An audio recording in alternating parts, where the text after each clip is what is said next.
अस्सलामुअलैकुम। उम्मीद है तो सब खैर खैरियत सां हूंदो।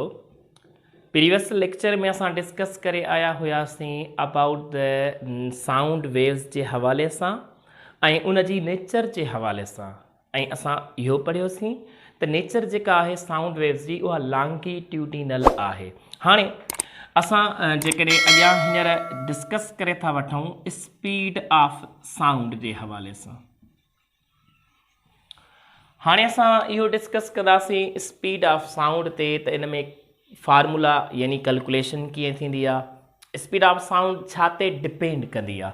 त हाणे स्पीड छा आहे, सिंपल ॻाल्हि आहे त जॾहिं बि कंहिं बि शइ जो डिस्टेंस यानी पाथ कवर थिए with respect to time, this is known as what, speed हूंदी आहे। हाणे साउंड वेव्स जी स्पीड चऊं त जॾहिं असांखे ख़बर आहे त साउंड वेव्स कहिड़ी नेचर था रखनि, लॉन्गिट्यूडिनल। ऐं असां पढ़ी आया आहियूं त लॉन्गिट्यूडिनल जेके वेव्स हूंदा आहिनि जंहिंमें वेव्स जो प्रोपगेशन ऐं उन जो वाइब्रेशन ॿई सेम डायरेक्शन में हुजनि, पैरेलल हुजनि। त इन सेंस खे रखे करे असां स्पीड ऑफ साउंड जो कॉन्सेप्ट था वठूं। ऐं लॉन्गिट्यूडिनल मीन्स कंप्रेशन यानी कंप्रेशंस एंड रेयरफिक्शंस। त इहो सेंस आहे जॾहिं लॉन्गिट्यूडिनल वेव्स जेके हूंदा आहिनि उहे कंप्रेशन ऐं रेयरफिक्शन जे बेसिस ते डिफाइन थींदा आहिनि। त हाणे असां जेकॾहिं हिते चऊं त distance travel by sound waves with respect to time, this is known as what, speed of sound. The distance travelled by sound waves with respect to time, this is known as what, असां चवंदासीं इहा असांजी speed of sound आहे। छा हूंदो आहे, speed of sound जी definition. ऐं जेकॾहिं तव्हां चओ कंप्रेशंस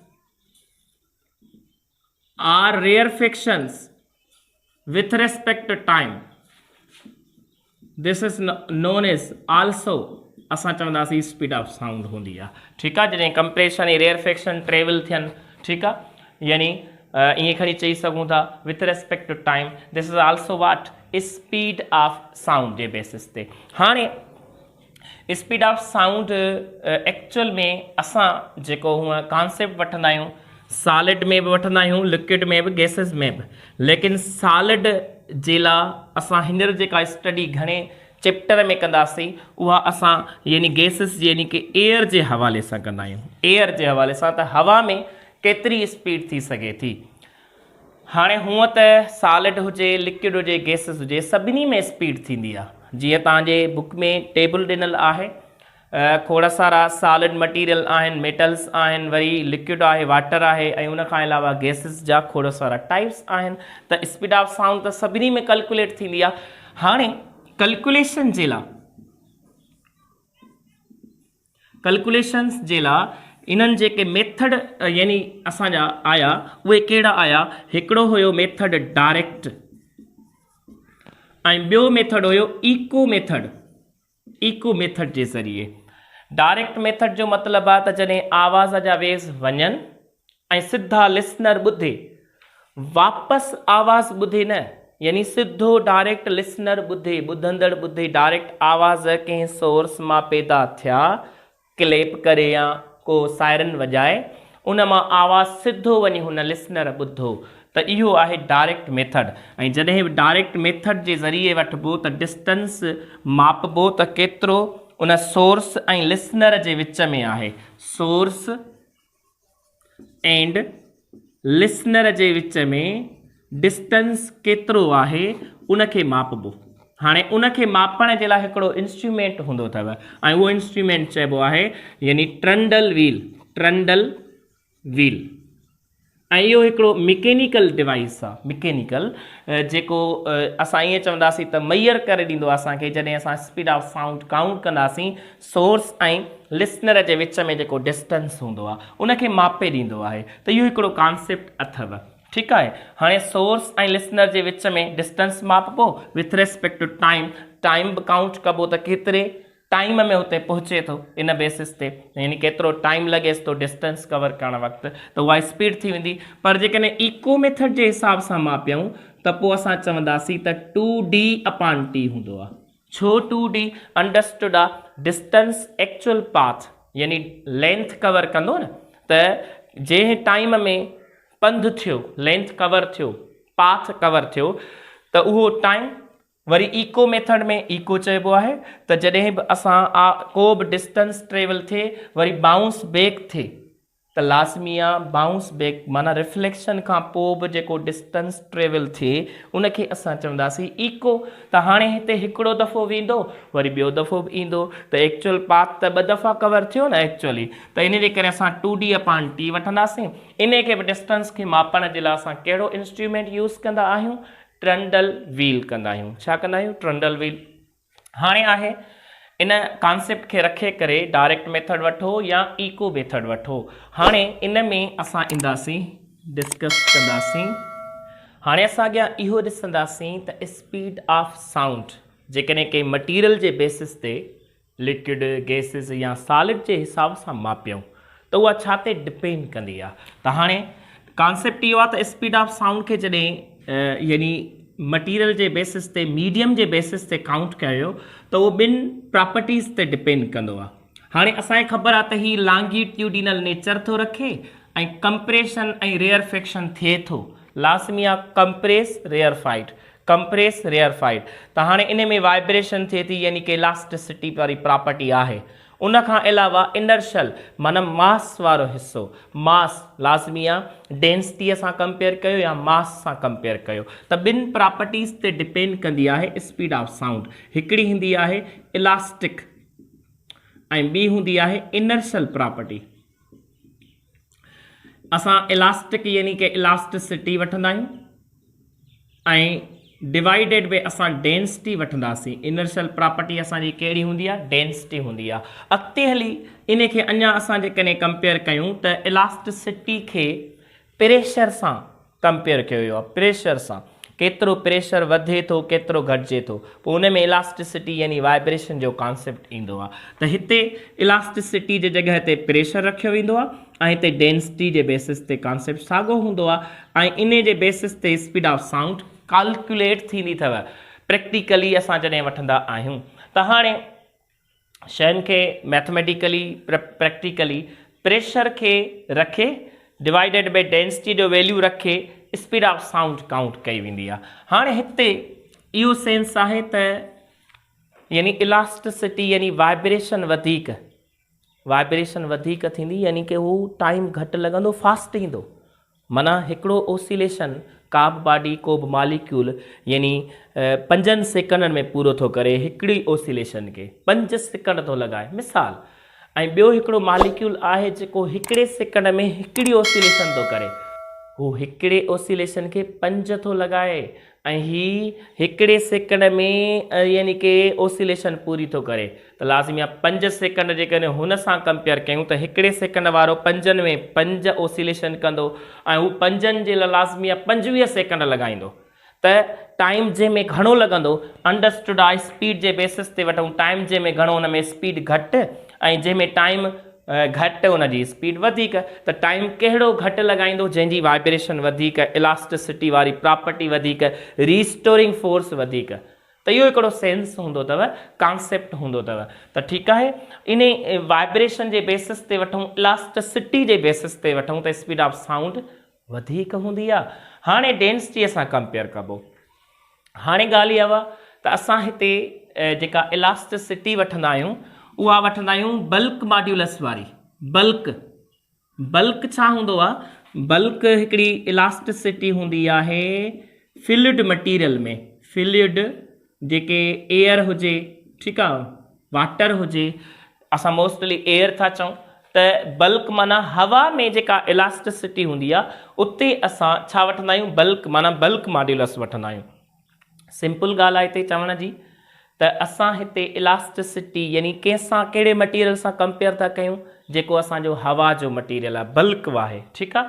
ऐं ॿियो हूंदो आहे यंग्स मॉड्यूलस। यंग्स मॉड्यूलस छा हूंदो आहे? जेके ठोस शयूं हूंदियूं आहिनि, सॉलिड, उन में जेका इलास्टिसिटी वठंदा आहियूं उन जे लाइ प्रॉपर्टी कंसीडर कंदा आहियूं यंग्स, ऐं हिते असां हवा था वठूं, इन जे करे असां बल्क वठंदा आहियूं। ठीकु आहे। हाणे ॻाल्हि इहा हुआ त हिते डेंसिटी सां इनवर्स रिलेशन वठिबो, डेंसिटी सां स्पीड ऑफ साउंड जो इनवर्स रिलेशन हूंदो अथव।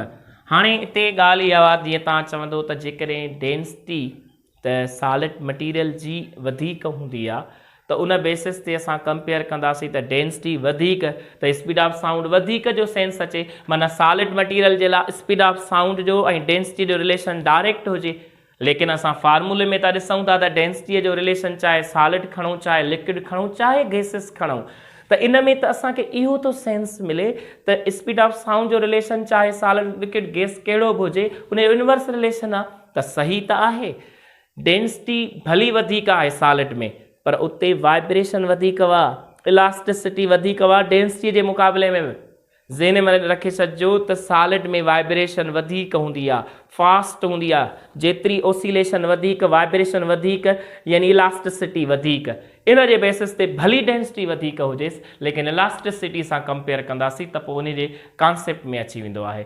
त लेकिन हाणे जॾहिं गैसिस में वठंदा आहियूं त गैसिस में डेंसिटीअ सां कंपेयर करिणो पवंदो आहे ऐं डेंसिटीअ सां इनवर्स रिलेशन हूंदो आहे। यस, अंडरस्टूड आहे। जंहिंजी डेंसिटी वधीक माना वॉल्यूम घटि ऐं डेंसिटी घटि वॉल्यूम वधीक। इन बेसिस ते जंहिंजी डेंसिटी वधीक उन में स्पीड ऑफ साउंड घटि, जंहिंजी डेंसिटी घटि उन जी स्पीड ऑफ साउंड वधीक। इहो असां फैक्टर पढ़ूं था। त हाणे इन शइ खे रखे करे इते आइडिया ॾिना हुआ, ऐं आइडिया तव्हांखे ख़बर आहे त स्पीड ऑफ साउंड खे काउंट करण जे लाइ न्यूटन बि आइडिया ॾिनो हुआ। न्यूटन, यस, न्यूटन पंहिंजे कॉन्सेप्ट जे मुताबिक़, फार्मूले जे मुताबिक़, जेको बि speed of sound is equal to the elasticity upon में डेंसिटी जो वैल्यू रखे करे, या इको मेथड, जेको असांजो इको मेथड आहे, ही इको मेथड आहे असांजो, इन बेसिस ते न्यूटन छा कयो हुआ, स्पीड ऑफ साउंड काउंट कई हुआ। न्यूटन इको जे मेथड ते कयो हो ऐं उन में ख़बर अथव वैल्यू घणो आयो, 281 मीटर पर सेकंड। न्यूटन जेको काउंट कयो हो 281, ऐं जेको एक्चुअल वैल्यू हूंदो आहे हवा में, एयर में, एट 0 डिग्री सेल्सियस ते 331 या 30 करे एवरेज था वठूं, 31, 32, 33 हूंदो आहे, लेकिन असां एवरेज करे 31 या 32 करे रखंदा आहियूं, या 30 करे था रखूं। जेकॾहिं हिन सां हिन खे कंपेयर कजे त ख़बर अथव केतिरो परसेंटेज जो एरर अची वेंदो, 16% जो एरर, 16। माना हाणे प्रैक्टिकल में 16% जो एरर वॾो एरर आहे। इन बेसिस ते असां चवंदासीं त इते इहो वॾो फॉल्ट आहे। त इन कॉन्सेप्ट खे रखे करे न्यूटन छा आइडिया ॾिनो, न्यूटन ख़बर अथव छा आइडिया ॾिनो, हुन चयो त जेको हिते माना कंप्रेशन ऐं रेयरफेक्शन दौरान जेको कॉन्सेप्ट आहे रखियल, इन में वाइब्रेशन जॾहिं थींदी त इते टेम्परेचर कांस्टेंट रहंदो। कंप्रेशन ऐं रेयरफेक्शन दौरान टेम्परेचर कांस्टेंट रहंदो। कीअं कांस्टेंट रहंदो, हुन चयो जेकॾहिं कंप्रेस था कयूं टेम्परेचर वधंदो त जेका अंदरि हीट पैदा थींदी हवा में जे बेसिस ते, हवा जे बेसिस ते ॻाल्हायूं त उहा ॿाहिरि निकिरी वेंदी। छो निकिरी वेंदी, छो जो टेम्परेचर कंप्रेशन सां वधी थो वञे, हाई टेम्परेचर खां लो टेम्परेचर ॾांहुं हीट ट्रांसफर थींदी आहे, इन जे करे उहा एक्सचेंज थी वेंदी, ट्रांसफर थी वेंदी, वरी टेम्परेचर साॻियो थी वेंदो। ऐं जेॾी महिल रेयरफेक्शन थींदी त टेम्परेचर लो थींदो उते, पर माहौल जो सराउंडिंग जो टेम्परेचर हाई हूंदो एज़ कंपेयर टू रेयरफेक्शन जे, त इन जे करे हीट ॿाहिरि ॾांहुं अची वेंदी ऐं उते वरी टेम्परेचर साॻियो थी वेंदो। इन सेंस खे रखे करे चयो त इते न्यूटन आइडिया ॾिनो त इते टेम्परेचर छा रहंदो, कांस्टेंट। टेम्परेचर जॾहिं कांस्टेंट यानी चइबो आहे त उनखे चइबो आहे प्रोसेस आइसोथर्मल। आइसोथर्मल प्रोसेस जे बेसिस ते टेम्परेचर कांस्टेंट थींदो आहे। हाणे ॻाल्हि इहा हुआ त जॾहिं साउंड जी ॻाल्हि कयूं, यानी स्पीड ऑफ साउंड जे बेसिस ते त जेका वाइब्रेशन थींदी आहे, तव्हांखे ख़बर हुअणु घुरिजे त हिकिड़े सेकंड में 400 खां 500 दफ़ा वाइब्रेशन थींदी आहे। हिकिड़े सेकंड में 400 खां 500 दफ़ा वाइब्रेशन थिए। सोचे ॾिसो एतिरो फास्ट प्रोसेस में वाइब्रेशन थींदी, छा हीट खे निकिरण जे लाइ टाइम मिलंदो? सोचे ॾिसो त हीट खे निकिरण जे लाइ टाइम केॾांहुं मिलंदो जो हीट निकिरी सघे, यानी हीट जो एक्सचेंज न थी सघंदो, नई ॿाहिरीं अंदरि दाख़िल थी सघंदी जो टेम्परेचर मेंटेन थिए, नई वरी अंदरी ॿाहिरि निकिरी सघंदी जो टेम्परेचर मेंटेन थिए, त टेम्परेचर कांस्टेंट न हूंदो। ज़हन में रखिजो, टेम्परेचर खे कांस्टेंट रखण जे लाइ यानी कि हीट जो एक्सचेंज थियणु ज़रूरी आहे। एक्सचेंज थींदो ई कोन, छो जो फास्ट प्रोसेस आहे। हिन शइ खे नज़र में रखिबो, 400 खां 500 दफ़ा यानी कि वाइब्रेशन थी थिए हिकिड़े सेकंड में, त हीट खे ट्रांसफर थियण में, एक्सचेंज थियण में कुझु कोन थींदो। त इन जे आइडिया खे चैलेंज कयो या ईअं चयूं त करेक्ट कयो उन जे शागिर्द लेप्लास इन खे करेक्ट कयो ऐं उन चयो त ॻाल्हि इहा हुआ त जेको प्रोसेस आहे इन कंप्रेशन ऐं रेयरफिक्शन दौरान इहो आइसोथर्मल नथो थी सघे। कहिड़ो थो थी सघे? जंहिंमें हीट एक्सचेंज ई न थिए, यानी कंप्रेशन ऐं रेयरफिक्शन दौरान हीट एक्सचेंज न थींदी आहे, हीट ट्रांसफर न थींदी आहे, त असां चवंदासीं अहिड़े प्रोसेस खे चइबो आहे एडियाबेटिक। एडियाबेटिक हिकु अहिड़ो प्रोसेस आहे जंहिंमें हीट यानी डेल्टा क्यू सां रिप्रेजेंट कबो आहे, हीट जो एक्सचेंज ज़ीरो, माना नो एक्सचेंज ऑफ हीट। हीट जो एक्सचेंज थींदो ई कोन, त इहो ज़हन नशीन करे छॾियो त एडियाबेटिक में हीट ट्रांसफर ई न थींदी आहे, एक्सचेंज ई न थींदी आहे, इहो कॉन्सेप्ट आहे। त हाणे इन खे रखे पोइ फार्मूले में थोड़ी चेंजिंग ईंदी आहे। फार्मूले में चेंजिंग जॾहिं ईंदी आहे त जवाबु अची वेंदो आहे, त कहिड़ो कॉन्सेप्ट ईंदो, यानी जंहिंजे वजह सां जवाबु एग्ज़ैक्टली प्रैक्टिकल वारो यानी कि अची वेंदो 331 या 332 या 330 इन जे वेझो ईंदो आहे ऐं बिल्कुलु यकीनन अची वेंदो आहे। त हाणे ही कुझु फार्मूला, ही कुझु ॻाल्हियूं आहिनि जंहिं ते तव्हां प्रैक्टिस कयो, सम्झो, रिपीट कयो। अॻियां असां अञा ॿिया फार्मूला ऐं कॉन्सेप्ट ऐं उन जा फैक्टर यानी टेम्परेचर जे करे स्पीड ऑफ साउंड ते कहिड़ो असरु पवंदो, ह्यूमिडिटी जे करे, प्रेशर जे करे, इहे सभु ॻाल्हियूं डिस्कस कयूं था। जेसिताईं तव्हां नोट करे रहो। शाबाश।